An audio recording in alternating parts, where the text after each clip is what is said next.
أعوذ بالله من الشيطان الرجيم. بسم الله الرحمن الرحيم. الحمد لله رب العالمين والصلاة والسلام على سيد الأنبياء والمرسلين. أما بعد، فقد قال الله تبارك وتعالى في كتابه المبين: الذي خلق الموت والحياة ليبلوكم أيكم أحسن عملا وهو العزيز الغفور. صدق الله العظيم. بھائی اور دوستو، اللہ تبارک و تعالیٰ نے انسان کو پیدا کیا. نہ صرف اللہ نے انسان کو پیدا کیا بلکہ انسان کو بے شمار خوبیوں سے، بے شمار کمالات سے، بے شمار صلاحیتوں سے اللہ نے نوازا ہے. نہ صرف انسان کو بنایا، پیدا کیا، بلکہ انسان کو سننے والا، دیکھنے والا، بولنے والا، سوچنے والا، فکر کرنے والا اور دیگر بہت ساری صلاحیتوں کے ذریعے سے اللہ عز و جل نے انسان کو پیدا کیا ہے. لیکن بھائیو اور دوستو، اللہ تبارک و تعالیٰ انسان کو پیدا کرتے ہیں. بچہ چھوٹا ہوتا ہے، پھر وہ بڑا ہو جاتا ہے، پھر بڑا ہو کر پھر بڑھاپے کی عمر کو پہنچ جاتا ہے، پھر اس کے بعد اس پر موت طاری ہو جاتی ہے، وہ اس دنیا سے چلا جاتا ہے. اس حقیقت کا کوئی انکار نہیں کر سکتا ہے کہ بچہ چھوٹا ہوتا ہے، پھر آہستہ آہستہ بڑا ہو جاتا ہے، پھر بڑا ہو کر جوان ہو جاتا ہے، پھر جوانی کے بعد جب اس کے کچھ ایام، کچھ دن گزر جاتے ہیں تو پھر اس کے بعد جوان شخص بڑھاپے کی طرف پہنچنا شروع ہو جاتا ہے. پھر جب ایسے ہی بوڑھا ہو جاتا ہے اور بالکل اس کے جسم کمزور اور اس کے اعضاء و جوارے کمزور ہو جاتے ہیں تو پھر وہ موت کی دہلیز پر پہنچ جاتا ہے. پھر اس کے بعد اس پر موت طاری ہوتی ہے. تو بھائیو اور دوستو، اللہ عز و جل اتنے بہترین انسان کو بناتے کیوں ہیں اور بنا کر اس کو بگاڑتے کیوں ہیں؟ اس کو کیوں ختم کر دیتے ہیں؟ ایسے کیسے ہو سکتا ہے کہ کوئی شخص ایک چیز کو اپنی محنت سے، اپنی جدوجہد سے، اپنی کوشش سے اس کو بنائے، پھر بنانے کے بعد خود ہی اس چیز کو اپنے ہاتھ سے بگاڑ دے؟ ایسے کیسے ہو سکتا ہے؟ دنیا کے اندر ہم خود دیکھتے ہیں کہ لوگ گھروں کو بناتے ہیں. گھر کے بنانے میں اپنی زندگی اور اپنی پوری جتنی زندگی ہوتی ہے، اپنی حیات ہوتی ہے، اپنا زندگی کا جتنا سرمایہ ہوتا ہے، سارا کا سارا سرمایہ ایک گھر کے بنانے میں لگا دیتا ہے. اس کو اپنے گھر سے کتنی محبت ہوتی ہے، وہ اس کے سنوارنے سجانے میں، اس کے رنگ و روغن کے کرنے میں کتنی اپنی محنت کو صرف کرتا ہے. لیکن اگر کسی وقت زندگی کے کسی مرحلے میں اگر وہ اپنے گھر کو توڑنا چاہے گا تو صرف ایک ہی وجہ ہو سکتی ہے کہ وہ اپنے اس گھر کو جو اس نے پچھلے زمانے میں بنایا تھا، وہ گھر اب اس کو پسندیدہ نہیں رہا، وہ نئی تعمیر کرنا چاہتا ہے، نئے سرے سے، نئے انداز سے پھر سے گھر کو بنانا چاہتا ہے، تبھی وہ اپنے گھر کو توڑتا ہے. تو بھائی اور دوستو، انسان کی زندگی کا بھی یہی حال ہے کہ اللہ تبارک و تعالیٰ انسان کو یوں ہی برباد نہیں کرتے ہیں. انسان کو اللہ نے ساری مخلوقات میں اشرف المخلوقات بنایا، سب سے بہترین بنایا ہے. اللہ تبارک و تعالیٰ قرآن کریم کے اندر ارشاد فرماتے ہیں: وَلَقَدْ خَلَقْنَا الْإِنسَانَ فِي أَحْسَنِ تَقْوِيمٍ، کہ ہم نے انسان کو بہترین سانچے میں ڈالا ہے. دنیا کی جتنی مخلوقات ہیں، دنیا کے اندر اللہ تبارک و تعالیٰ نے بے شمار مخلوقات بنائی ہیں جو انسان کے علاوہ ہے، لیکن اللہ تبارک و تعالیٰ صرف انسان کے سلسلے میں کہتے ہیں کہ وَلَقَدْ خَلَقْنَا الْإِنسَانَ فِي أَحْسَنِ تَقْوِيمٍ، کہ ہم نے انسان کو بہترین سانچے میں ڈالا ہے، بہترین انداز سے، بہترین طریقے سے. اللہ تبارک و تعالیٰ نے جب انسان کسی چیز کو کھانا ہوتا ہے تو اللہ نے کتنا بہترین نظام بنایا کہ آدمی کھانے کے لیے پہلے سامنے سے آنکھ کے ذریعے سے دیکھتا ہے، پھر ناک کے ذریعے سے اس کو سونگتا ہے، پھر اس کے بعد اس کو منہ میں ڈالتا ہے. اگر خدا نخواستہ اللہ تبارک و تعالیٰ نے ان تینوں چیزوں میں سے کسی ایک چیز کو پیچھے میں کر دیا ہوتا تو ادھر سے لے جا کر پیچھے لے جانا ہوتا، پھر اس کے بعد دیکھتے، پھر اس کے بعد سونگتے، پھر اس کے بعد کھاتے. لیکن اللہ تبارک و تعالیٰ نے انسان کو بہترین سانچے میں ڈالا ہے. خود اللہ تبارک و تعالیٰ کہتے ہیں، ایک شخص کا واقعہ بیان کیا جاتا ہے کہ اس شخص نے اپنی بیوی سے بے انتہا محبت تھی. اس نے اپنی بیوی کو 14ویں رات کے چاند کے موقع سے اس نے اپنی بیوی کو طلاق کہہ دیا. لوگوں نے کہا کہ اس نے یہ کہا کہ اگر میری بیوی چاند سے زیادہ خوبصورت نہیں ہے تو اس کو طلاق ہے. تو سارے علماء کے پاس بعد میں دونوں پچھتائے. وہ بیوی کی محبت میں آ کر 14ویں رات کے چاند میں بیوی سے کہتا ہے کہ اگر تم چاند کے اتنی خوبصورت نہیں ہو تو پھر تم کو طلاق. تو پھر اس کے بعد دونوں کو جب پچھتاوا ہوا کہ اس طریقے سے چاند سے بہتر میری بیوی کہاں سے ہو سکتی ہے، چاند تو بہت خوبصورت ہے. اس کے بعد وہ سارے علماء کے پاس گئے. سارے علماء کے پاس جا کر ان سے دریافت کیا، ان سے پوچھا کہ کیا میری بیوی کو طلاق واقع ہو گئی؟ تو سارے لوگوں نے کہا کہ طلاق تو واقع ہو چکی. ایسے کیسے ہو سکتا ہے کہ تمہاری بیوی چاند سے بھی زیادہ خوبصورت ہو؟ اس وقت ایک بہت بڑے امام مجدد حضرت ابو حنیفہ رحمہ اللہ، جو سب سے بڑے فقیہ، سب سے بڑے عالم تھے، ان کے پاس گئے. ان سے جا کر پوچھا کہ میں نے اپنی بیوی کو کہا ہے کہ اگر تم چاند سے زیادہ خوبصورت نہیں ہو تو تم کو طلاق، کیا میری بیوی کو طلاق واقع ہو گئی؟ حضرت امام ابو حنیفہ رحمہ اللہ نے قرآن کی آیت پڑھی، وَلَقَدْ خَلَقْنَا الْإِنسَانَ فِي أَحْسَنِ تَقْوِيمٍ، کہ ہم نے انسان کو بہترین سانچے میں ڈالا ہے، انسان کو بہترین انداز میں بنایا ہے. دنیا کی کوئی مخلوق انسان کا مقابلہ نہیں کر سکتی ہے. لیکن بھائی اور دوستو، اللہ تبارک و تعالیٰ انسان کو پیدا کر کے پھر مار کیوں دیتے ہیں، انسان کو ختم کیوں کر دیتے ہیں؟ اس سے خود بخود سمجھ میں آتا ہے کہ اللہ تبارک و تعالیٰ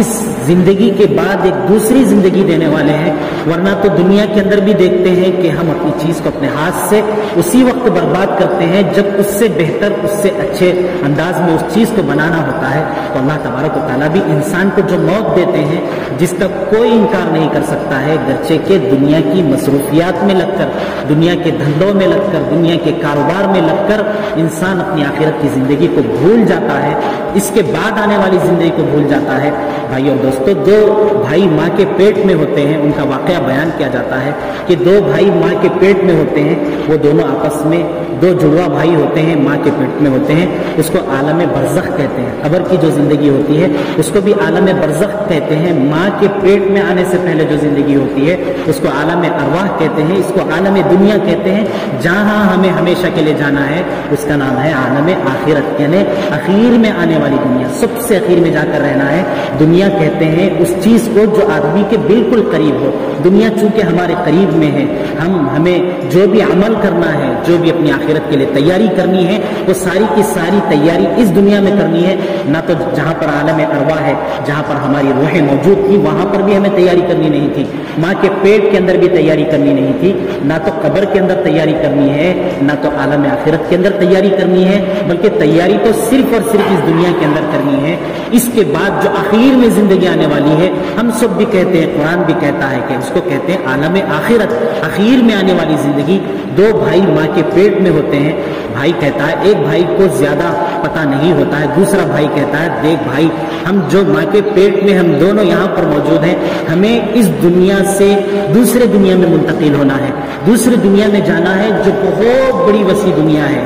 بہت بڑی دنیا ہے. اس کے اندر بڑے بڑے پہاڑ ہیں، بڑے بڑے آسمان ہیں، بڑے بڑے زمین ہیں، بڑے بڑے پلین ہیں، بڑے بڑے جہاز ہوتے ہیں، بڑی بڑی ٹرین ہوتی ہیں. اس کے تصور سے باہر کی چیزیں، وہ بچے، دوسرا جو بچہ ماں کے پیٹ کے اندر ہے، اس کو وہ کہتا ہے کہ یہ ساری چیزیں اس دنیا کے اندر موجود ہیں. تو وہ بھائی کہتا ہے بھائی یہاں تو ہمیں تو پیر اور ہاتھ کو ہلانے کے لیے جگہ نہیں ہے، تم اس دنیا کی بات کر رہے ہو کہ اس دنیا کے اندر ایسی ایسی چیزیں ہوتی ہیں. تو بھائی کہتا ہے یقیناً ہوتی ہیں. تو بھائی اور دوستو، اللہ والوں نے یہی مثال دے کر بتلائی ہے کہ جب تک وہ ماں کے پیٹ کے اندر ہوتے ہوئے اس دنیا کا تصور نہیں کر سکتے، اس دنیا کی وسعت کا تصور نہیں کر سکتے، یہ دنیا کی جو چوڑائی بڑائی اور اس دنیا کے اندر جو بھی اللہ نے ساری چیزیں بنائی ہیں، ان ساری چیزوں کا وہ تصور جس طریقے سے نہیں کر سکتے ہیں. جب تک ہم اس دنیا کے اندر ہیں تو اس دنیا کے اندر رہتے ہوئے دنیا کی ان آنکھوں کے ذریعے سے، دنیا کے جو اللہ نے سمجھنے محسوس کرنے کی جو صلاحیتیں اللہ نے انسان کو دی ہیں، ان محدود صلاحیتوں کے ذریعے سے ہم آخرت کا تصور بالکل نہیں کر سکتے. ہم یہ دیکھنا چاہیں کہ اپنی ان آنکھوں کے ذریعے سے ہمیں جو عالم آخرت ہے وہ ہمیں نظر آئے. جس طریقے سے بچے، ماں کے پیٹ کے بچے کو دنیا نظر نہیں آتی ہے، یہ دنیا کے اندر رہتے ہوئے انسان کو اس کے بعد والی دنیا نظر نہیں آتی ہے. اس کو اگر کسی چیز کو محسوس کرنا ہے، سمجھنا ہے، تو اللہ نے 5 صلاحیتیں دی ہیں. وہ جو دنیا ہے، جو عالم آخرت ہے، وہ 5 صلاحیتوں سے آگے ہے. نہ تو وہ آنکھ سے دیکھ سکتا ہے، نہ تو کان سے اس کو سن سکتا ہے، نہ تو ناک سے اس کو سونگھ سکتا ہے، نہ تو منہ سے اس کو چکھ سکتا ہے،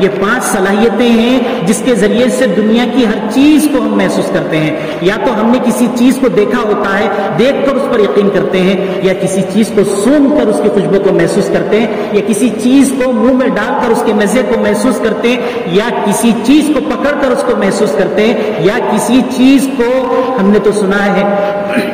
کہ دنیا کے اندر امریکہ بھی ہوتا ہے, دنیا کے اندر آسٹریلیا بھی ہوتا ہے, لیکن ہم نے کان سے سنا ہے. تو کان سے سن کر یقین کر سکتے ہیں. صرف اور صرف اگر ایک ذریعہ ہو سکتا ہے عالم آخرت کو جاننے کا, پہچاننے کا, تو صرف اور صرف سن کر اپنے دماغ سے غور و فکر کر کے کہ اللہ نے اس دنیا کی زندگی کو ایسے ہی نہیں بنا دیا. اللہ تبارک و تعالیٰ قرآن کریم کے اندر کہتے ہیں افحسبتم انما خلقناکم عبثا, کیا تم نے یہ گمان کر رکھا ہے, تم نے یہ احساس کر رکھا ہے, تم نے اپنے دماغ کے اندر اپنا یہ پلاؤ پکا کر رکھ لیا ہے کہ ام حسبتم انما خلقناکم عبثا, کہ ہم نے تمہیں اتنا بہترین وجود دے کر, اتنے بہترین انداز سے بنا کر ہم نے تمہیں یوں ہی چھوڑ دیا. اللہ تبارک و تعالیٰ کہتے ہیں فحسبتم انما خلقناکم عبثا وانکم الینا لا ترجعون, تم نے کیا یہ گمان کر لیا ہے, کیا یہ تصور کر لیا ہے کہ تمہیں ہمارے پاس لوٹنا نہیں ہے, ہمارے پاس آنا نہیں ہے. تمہاری دنیا کی مصروفیت, تمہارے دنیا کے اندر اس طریقے سے لگا رہنا, دنیا کے اندر اپنی 24 گھنٹے کی زندگی کو لگا دینا, ہر وقت دنیا کی طلب میں, دنیا کی خواہش میں, بغیر اللہ کو, بغیر رسول کو جانے پہچانے, اسلامی تعلیمات پر عمل کیے ہوئے, نمازوں کے اہتمام بغیر کیے ہوئے, اللہ کے حکموں کو پورا کیے بغیر تم جو دنیا کے اندر محسوس دنیا میں رہتے ہو, اس سے تو یہی اندازہ ہوتا ہے, یہی تصور ہوتا ہے کہ تم نے یہ سمجھ لیا ہے کہ انکم الینا لا ترجعون, کہ کسی دن تم ہمارے پاس لوٹ کر نہیں آؤ گے. بھائی اور دوستو, بڑی دعوت فکر ہے, غور و فکر کی دعوت ہے. کہ ایک شاعر بھی کہتا ہے کہ اللہ تبارک و تعالیٰ, شاعر بڑے حساس ہوتے ہیں, ذہین کے تیز ہوتے ہیں, بڑے بڑے شاعر گزرے ہیں. علامہ اقبال کا نام پوری دنیا کے اندر بہت زیادہ بڑا نام ہے. علامہ اقبال کا ایک شعری قصیدہ ہے, وہ اپنے قصیدے کے اندر حضرت علامہ اقبال کہتے ہیں, وہ غور و فکر کر کے کہتے ہیں کہ یہ کیسے ممکن ہو سکتا ہے کہ اللہ تبارک و تعالیٰ اتنے بہترین انسان کو پیدا کرے اور پیدا کرنے کے بعد اس انسان کو تباہ کر دیں, برباد کر دیں, بلکہ اس تباہی و بربادی کے اندر حضرت علامہ اقبال کہتے ہیں کہ جب دانا خاک میں مل کر گلے گلزار ہوتا ہے, کہ دانے کو زمین میں جو کسان ڈالتا ہے, لیکن اس نے چونکہ دیکھا ہوا ہے, روزانہ کا اس کا تصور ہے, وہ روزانہ دیکھتا ہے اپنی آنکھوں سے, لیکن اگر کوئی دیکھا ہوا شخص نہ ہو, اس کے سامنے میں تھوڑے سے دانے لے کر یہ کہیں کہ یہ جو دانے ہیں اس کو زمین میں ڈالا جاتا ہے, ایک دانے کے بدلے میں اللہ تبارک و تعالیٰ ایک درخت کو اگاتے ہیں, اس کے اندر 7 بالیاں ہوتی ہیں, ہر بالی کے اندر 100 دانے ہوتے ہیں. اگر کسی نے اس نظام کو نہیں دیکھا ہے تو کوئی تصور نہیں کر سکتا ہے. تو بھائی اور دوستو, اللہ تبارک و تعالیٰ جو انسان کو زمین میں ڈال دیتے ہیں, ملیا میٹ کر دیتے ہیں, انسان کو ختم کر دیتے ہیں, یہ ختم کرنے کے لیے نہیں ہے. جس طریقے سے دانا زمین میں جا کر اپنے وجود کو خاکستر کر کے, اپنے وجود کو ختم کر کے, اپنے آپ کو ملیا میٹ کر کے کئی ایک دانوں کے وجود کا ذریعہ بنتا ہے, انسان کی زندگی بھی اللہ تبارک و تعالیٰ کے یہاں ایسی ہی ہے کہ اللہ تبارک و تعالیٰ انسان کو یوں ہی نہیں مار دیتے ہیں, ورنہ تو اللہ تبارک و تعالیٰ نعوذ باللہ اللہ ظالم ہو جائیں گے کہ اللہ تبارک و تعالیٰ اپنی مخلوق کو اپنے ہاتھ سے خود سے پیدا کرے, پھر اس کو ملیا میٹ کر دیں, اس کو ختم کر دیں. اسی لیے بزرگان دین کہتے ہیں بھائی اور دوستو, یہ جو جسم ہوتا ہے, یہ جسم تو ایک خالی خول ہے, اس کی کوئی حیثیت نہیں ہے. یہ جو انسان کی روح ہوتی ہے, جو اپنا سفر طے کرتی ہے عالم ارواح سے, جہاں پر ساری روحیں ہوتی ہیں, وہاں سے وہ ماں کے پیٹ کے اندر بچے کا جہاں ڈھانچہ بنتا ہے, یہ ڈھانچہ اس دنیا کے لیے ہوتا ہے, اس کے بعد وہ ڈھانچہ نہیں ہوتا ہے. پھر اس کے بعد ماں کے پیٹ میں وہ ڈھانچے کے اندر اس روح کو ڈالا جاتا ہے, وہ روح جو وہاں پر اس کے اندر ڈالی جاتی ہے, ماں کے پیٹ کے اندر 6 مہینے کے اندر ڈالی جاتی ہے. اس جسم کے ساتھ انسان کو اپنی روح کے لیے عمل کرنا ہوتا ہے, اس لیے کہ آخرت میں جو جانے والی چیز ہے, وہ آخرت میں انسان کے ساتھ جانے والی چیز اس کی اپنی روح ہے, کہ روح کی ترقی کا سامان تو انسان نہیں کرتا ہے. یہی وجہ ہوتی ہے کہ جو اللہ والے ہوتے ہیں یا بزرگان دین ہوتے ہیں, بلکہ کفار و مشرکین ہوتے ہیں, اگر وہ دنیا کی لذتوں کو چھوڑ دیں, دنیا کی خواہشوں کو چھوڑ دیں, تو ان کے اندر جو ہے عجیب عجیب قسم کی صلاحیتیں خود بخود پیدا ہو جاتی ہیں. انسان اپنی نفسانی خواہشات کو, اپنے جذبات کو چھوڑ دے, تو پھر اس کے بعد کوئی بھی ہو, یا اللہ کا دنیا کے اندر نظام ہے کہ اللہ نے کہا ہے کہ تم اپنی خواہشات پر اپنا ایک قدم رکھ دو، فادخل الجنہ، اللہ کہتے ہیں کہ اس کے بعد تم جنت میں داخل ہو جاؤ. کہ اپنی خواہشات پر انسان کو سب سے بڑی چیز جو دنیا کے اندر مصروف رکھتی ہے، انسان کو اپنی دنیا میں منہمک رکھتی ہے، یہ انسان کی اپنی خواہشات ہوتی ہیں، جو دنیا کے اندر یہ خواہشات کی کوئی انتہا نہیں ہوتی ہے. رسول اللہ صلی اللہ علیہ وسلم نے ایک دفعہ حضرات صحابہ کرام رضوان اللہ تعالی علیہم اجمعین کے سامنے میں لکیر کھینچی، ایک چوکور ڈبہ کھینچنے کے بعد نبی کریم صلی اللہ علیہ وسلم نے بیچ میں سے ایک لکیر کھینچ کر اس کو ڈبے سے باہر لے کر چلے گئے. پھر اس کے بعد نبی کریم صلی اللہ علیہ وسلم نے سائڈ سے بھی لکیر کھینچی، بازو سے بھی لکیر کھینچی. اس کے بعد نبی کریم صلی اللہ علیہ وسلم نے فرمایا یہ جو لکیر باہر جا رہی ہے یہ انسان کی اپنی خواہشات ہوتی ہیں، یہ انسان کے اپنے جذبات ہوتے ہیں، جو جذبات کبھی بھی انسان کے اس دنیا کے اندر پورے ہرگز نہیں ہو سکتے ہیں. یہی وجہ ہوتی ہے کہ جو بتلانے والے ہوتے ہیں وہ کہتے ہیں کہ آدمی کو جو تنخواہ دی جاتی ہے، یہ فارسی کا لفظ ہے، تنخواہ کہتے ہیں، تن کہتے ہیں پیٹ کو، خواہ کہتے ہیں چاہت کو، یعنی اتنی چیز دی جاتی ہے دنیا کے اندر جس سے آدمی کے پیٹ کی پیاس بجھ سکے. انسان کی اپنی کسی کی بھی خواہش دنیا کے اندر مکمل طریقے سے پورا ہوئی ہو، کوئی تصور اس کا نہیں کر سکتا. کسی کروڑ پتی کو، دنیا کے نمبر 1 آدمی کو کبھی کسی نے دیکھا ہے کہ اس نے یہ کہا ہو کہ میں نے دنیا اتنی کما لی ہے کہ مجھے اب کوئی ضرورت نہیں ہے. اسی واسطے کہتے ہیں جس طریقے سے تنخواہ کا لفظ ہوتا ہے اس کے مقابلے میں ایک لفظ ہوتا ہے منخواہ. تو کہتے ہیں کہ دنیا جو ہے صرف تنخواہ کی جگہ ہے، یہاں پر صرف تنخواہ ملتی ہے. منخواہ کہتے ہیں، من کہتے ہیں دل کو، خواہ کہتے ہیں چاہنے کو. اگر کوئی شخص یہ چاہتا ہے کہ دنیا کے اندر اس کو منخواہ ملے تو یہ ملنے کی جگہ نہیں ہے. دنیا میں جو دی جاتی ہے، جو سیلری دی جاتی ہے اس کو تنخواہ ہی کہتے ہیں، کوئی اس کو منخواہ نہیں کہتا ہے. دنیا منخواہ ہونے کی جگہ نہیں ہے. انسان کی اپنی خواہشات لا یملؤ فاہ الا التراب. نبی کریم صلی اللہ علیہ وسلم نے فرمایا کہ دنیا کے اندر انسان کی اپنی دنیا سے کمانے سے اللہ اور اللہ کے رسول اللہ صلی اللہ علیہ وسلم نے منع نہیں کیا ہے. دنیا بالکل ضرورت ہے، لیکن اللہ سے غافل ہو کر، بلکہ بھائیو اور دوستو بڑے افسوس کے ساتھ کہنا پڑتا ہے، بولنے والا، سننے والے سب محتاج ہیں کہ اللہ تبارک و تعالیٰ کو کتنا دن کے 24 گھنٹے ہماری زندگی کے گزرتے ہیں، کون سے لمحات ایسے ہوتے ہیں، کون سی گھڑیاں ایسی ہوتی ہیں جس کے اندر ہم یہ سوچتے ہیں کہ میں جو بھی حرکت کر رہا ہوں، میرے جسم سے جو حرکت صادر ہو رہی ہے، جو بھی میں کام انجام دے رہا ہوں، کبھی ہم نے اپنے جسم کو، اپنے دن اور رات کے اوقات کو، اپنے آپ کو ٹٹول کر دیکھنے کی ضرورت ہے کہ ہم کتنا دن میں ہم اللہ کو یاد کرتے ہیں کہ میرا یہ اٹھنے والا قدم، میرے یہ اٹھنے والے ہاتھ اللہ کو راضی کرنے کے لیے اٹھ رہے ہیں یا نہیں اٹھ رہے ہیں. بھائی اور دوستو ایسی صورتحال ہم مسلمانوں کی ہو چکی ہے. اگر دنیا کی خواہشات کو، جذبات کو حاصل کرنے کی تمنا ہمارے اندر اتنی ہی زیادہ ہے تو نبی کریم صلی اللہ علیہ وسلم نے عجیب مثالیں دے کر فرمایا کہ دنیا تم کتنی بھی کما لو، نبی کریم صلی اللہ علیہ وسلم نے فرمایا لا یملؤ فاہ الا التراب. انسان کے منہ کو، اس کے منہ سے جو خواہشات نکلتی ہیں دنوں رات، جس کی تکمیل کے وہ لوگوں کے سامنے میں گفتگو کرتا رہتا ہے، ہر وقت کی اس کی تسبیح، ہر وقت کے اس سے زبان سے نکلنے والے الفاظ، اس کے نکلنے والے گنگنانے والے بول ہوتے ہیں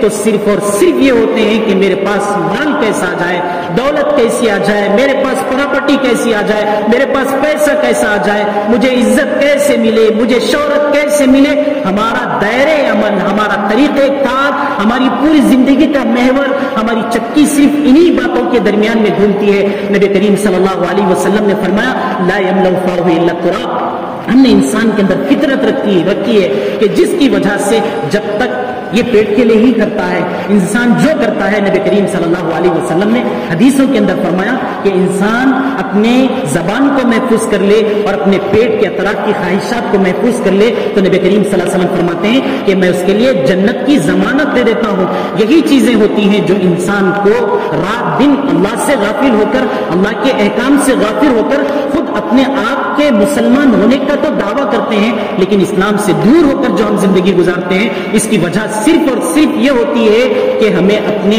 پیٹ کی خواہش اور اپنے ناجائز جذبات کو پورا کرنے کی خواہش ہوتی ہے، ورنہ تو یہ دنیا اصل خواہشات کو پورا کرنے کی جگہ نہیں ہے. نبی کریم صلی اللہ علیہ وسلم نے فرمایا کہ یہ جو انسان دنیا کے اندر خواہش کرتا ہے اس کی انتہا نبی کریم صلی اللہ علیہ وسلم فرماتے ہیں کہ جب یہ پیٹ یہ بھی کہتے ہیں اللہ والے کہ انسان کا پیٹ سب سے پہلے پھٹ جاتا ہے، جس کے لیے وہ پوری جستجو کرتا ہے، پوری تندہی کرتا ہے، پوری زندگی کھپا دیتا ہے۔ سب سے نرم جگہ یہی ہوتی ہے، جب قبر میں جاتا ہے تو اس پیٹ کے لیے، اس کے اطراف کی خواہش کے لیے جو اس نے اپنے آپ کو پورا صرف کیا تھا، یہ پیٹ ہی سب سے پہلے پھوٹ جاتا ہے، سب سے پہلے گل جاتا ہے، سڑ جاتا ہے، جس کے لیے اپنی پوری دنیا کی محنت کو لگا دیتا ہے۔ اسی لیے نبی کریم صلی اللہ علیہ وسلم فرماتے ہیں کہ انسان کے پیٹ کو صرف اور صرف قبر کی مٹی ہی بھر سکتی ہے۔ تو بھائیو اور دوستو، بحیثیت مسلمان ہونے کے ہمارا فریضہ یہ ہے کہ اس دنیا کو، یہ ہمارے دماغ کے پردوں کو کھول لیں، ہمارے اپنے احساس کو کھول لیں کہ یہ دنیا ہمیشہ باقی رہنے والی نہیں ہے، یہ دنیا ہمیشہ باقی رہنے والی نہیں ہے، ہمیشہ کا ٹھکانہ نہیں ہے۔ دنیا ضرورت ضرور ہے، اس ضرورت کو حاصل کرنے کے لیے اس کو ضرورت کی حد تک ضرور رکھیں۔ گھر میں ضرورت کے لیے ٹوائلٹ بنایا جاتا ہے، لیکن اصل گھر کو چھوڑ کر کوئی ٹوائلٹ میں 24 گھنٹے نہیں رہتا ہے۔ دنیا انسان کی ضرورت ہے، ضرورت میں ضرور لگا رہے، لیکن اللہ سے غافل ہو کر اپنی آخرت کو تباہ و برباد نہ کرے، اپنے انجام کو، اپنی آخرت کو برباد نہ کرے۔ اللہ عز و جل سے دعا ہے کہ اللہ تبارک و تعالیٰ اس دنیا کی حلال روزی کو حاصل کرتے ہوئے، اس دنیا میں صحیح زندگی گزارتے ہوئے، اللہ اور اس کے رسول اللہ صلی اللہ علیہ وسلم کی اطاعت کرتے ہوئے، اپنے اعمال کو انجام دیتے ہوئے، اپنی دنیاوی مصروفیات کے ساتھ میں اللہ کی یاد کرنے کی، نمازوں کے اہتمام کرنے کی، اللہ کے احکام کو پورا کرنے کی توفیق ہمیں عطا فرمائے۔ آمین۔ باخر الدعوانا الحمدللہ رب العالمین۔